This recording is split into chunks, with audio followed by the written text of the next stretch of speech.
joined back now with the legends themselves, Mr. Stefan Jawinski and Frank, or a.k.a. Nuke. How you guys doing today? Doing good, and you? Yeah, I'm doing fantastic because we're going to, deep dive right into the Gen Who, the new character for Year 3, Season 4, for those of you who may be joining us right now.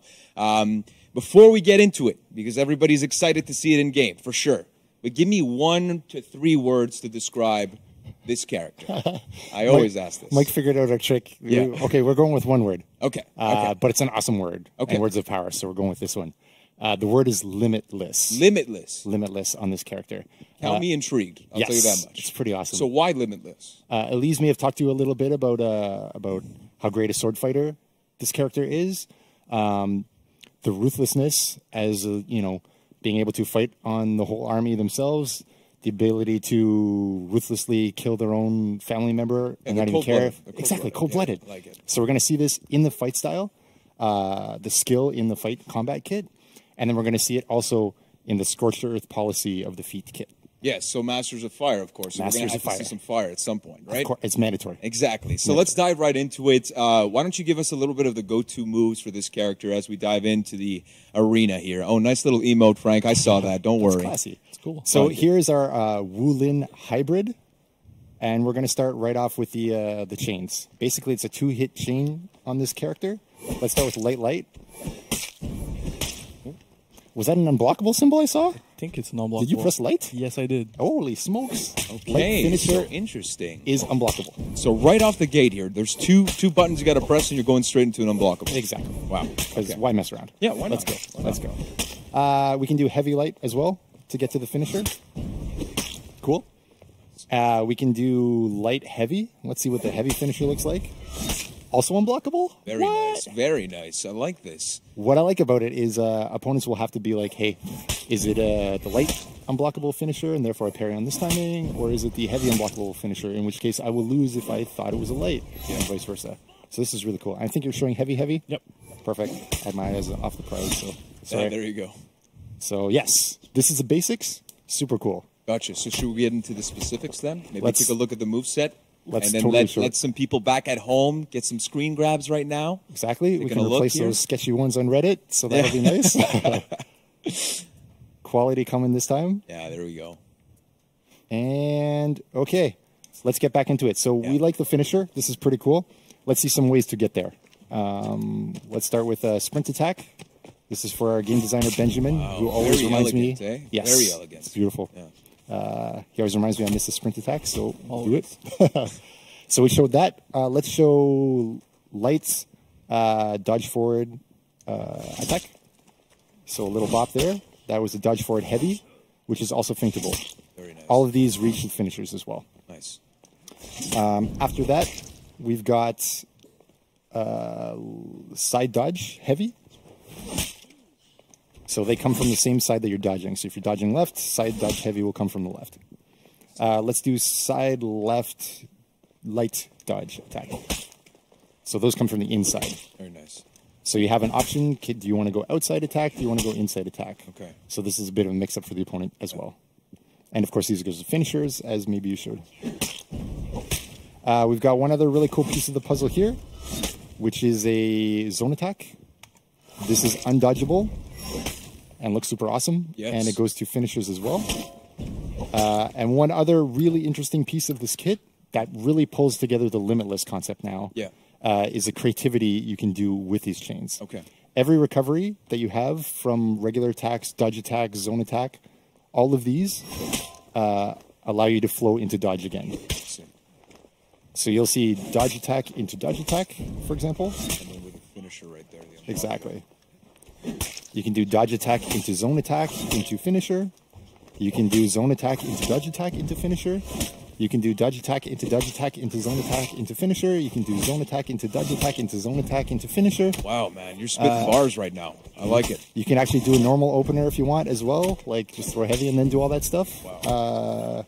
When you do finisher, yeah, that's the end. So this is the limitless aspect that really is embodied right now, and Nuke, you're doing a great job at portraying it. Thank you. So for let's say The poor bastards that are gonna, go against this hero. In the first week, I know it's an adjustment period for everyone to kind of get used to the new character that's getting into For Honor. Do you have any advice for those people, such as myself, that might get wrecked? Yeah. So keep cool, right? Yeah. Obviously, you're gonna get wrecked the first time you see this character because dodge attacks are gonna be spicy and the finisher is gonna be spicy as well. Very spicy. But you will find that hey, if you have a dodge attack, you can dodge either left or right dodge attacks on the same timing. So you have some option to get through there. Yeah. If you have full block, that will beat that. If you have superior uninterruptible stance, Yeah. you can just armor right through these. So that's one way of doing it. Gotcha.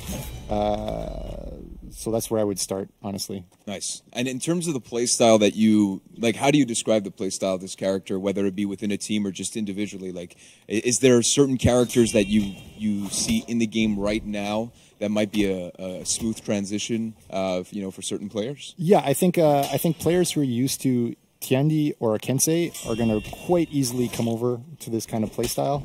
The dodge attacks are there, the ability to move through group fights are there, and the ability to be a force in mid is kind of there for these characters. I think also Nobushi and Zhang Zheng's are going to have a good time transitioning to trying this character. And then the kind of unexpected ones, in my mind at least, would be someone like Shaolin, who has kind of an answer for everything. This character's kind of got an answer for everything, although it's a bit of a different concept. And then Berserker's the other one, where Berserker is allowed to really cancel a lot of recoveries and throw attacks like crazy. You're going to see this character also have that same creativity and that same ability to really be fluid and creative in their chains. Gotcha. And so, unless there's anything else, and this is a beautiful execution, let's take a look here. Absolutely perfect. Just great, Frank. Just good job. Let's get into maybe the feats of this character. How do you describe them? Amazing, super fun. And of course, fire. That's the one thing that I hold back from these feats. Exactly. This is going to show the more scorched earth policy of this character, which is going to be super neat. The fire synergy is within this character, and it's going to be really interesting to mess up group fights with. Nice. So let's take a look at maybe feat 1. What do we got?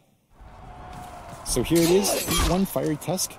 At first, it's a basic projectile that just does a small hit.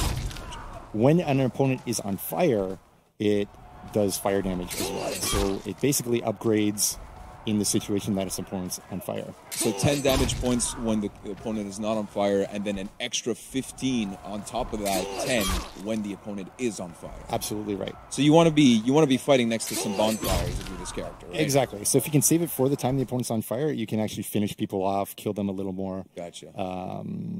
But you might also use it when they're not on fire in the case where you need to save a teammate or really finish off someone super low. Yes. It has utility at different times in the game. Okay, and I'm assuming, because this is rehearsed, of course, that the second feat, if you don't have a fire nearby, you can create one.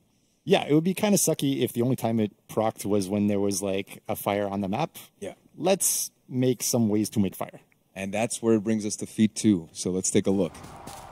All right, so this thing is a thrown feat. A lot of people on the team call it a grenade feat. Basically, what it does is you can throw this trap wherever you want on the map. So we might be having some technical difficulties with the video right now, so we're going to reload that. Okay. There we go. So here you see a thrown trap. Yep. Centurion runs into it, and it bursts. So it has normal trap rules, nice. Except you don't place it at your feet. You place it in a throw. And then, of course, if there's 2 opponents or 3 opponents that are walking in at the same time into this trap, all 3 of them are on fire. Everybody would get hit. They would all take fire damage. Right. It does not leave a pool of fire. Yes. Nice. But yes, if people are in it at the time. Yeah, nice. And so let's go to feat 3. Perfect. So more benefits from having someone on fire. Here, someone's on fire. You can see little purple bursts there of fire on the character, on hit, and weapon hit. Yeah. So you'll notice that your character's got little shiny insignias on their shoulder. Yeah. Purple fire there, boom, on weapon hit. Yeah, and this is a passive feat, so once you unlock it, it's active all the time. Passive tier 3 feat, exactly. Every weapon hit that you do to a burning opponent, you applies burning damage to them. And I feel like all of these like complement each other extremely well. And I guess we'll lead into feat 4. What is feat 4 for this character? Exactly, that's the idea. Get the synergy, get them burning, and then if they're close, do your crazy limitless chain attacks to pressure them and keep the fire burning. Yeah. Nuke them down. Keep the fire burning. I like that tagline. Yeah. And if they try to run, throw the thing, finish him off. Yeah, gotcha. So feat 4 then. Feat 4, Yeah. yes, an even better way to spread fire. So here we go. There's one opponent. You see a big circle AoE go around. Yeah. The opponent standing in that big white circle ends up with an AoE fire projectile coming down on them. Here, there's a bunch of people. Yeah. So there's a bunch of AoE projectiles that come down and burn them. And these do leave fire pools. And people are getting a sneak peek at the Chang Pass, which we'll get into later on in the show. But I'm assuming for breach matches, when the commander is being under siege, that this could be a very, very useful feat if you're an attacker or defender. Correct? Absolutely, yes. Whenever there's a group fight and you really want to be a disruptive force, this tier 4 will cause everybody to have to move or take big damage and then be burning, which it benefits you as well. Nice, nice. Well, is that it on the Janhu? Is that about it? I think that's the moveset. We showed all the pieces. We Yeah. showed the feats. And of course, we'll see it later on in the show with our guests that we'll be doing, of course, on the map, the Chang Pass that we'll see later on that you guys got a sneak peek on. But there you have it, the Janhu, Limitless, from the words of Stefan Jawinski. Thank you guys so much. We'll see you guys later on during the show. And we'll be right back after this with a weapon showcase with our friends Seb and Anthony. Thank you guys. Thanks, everybody. Thank you.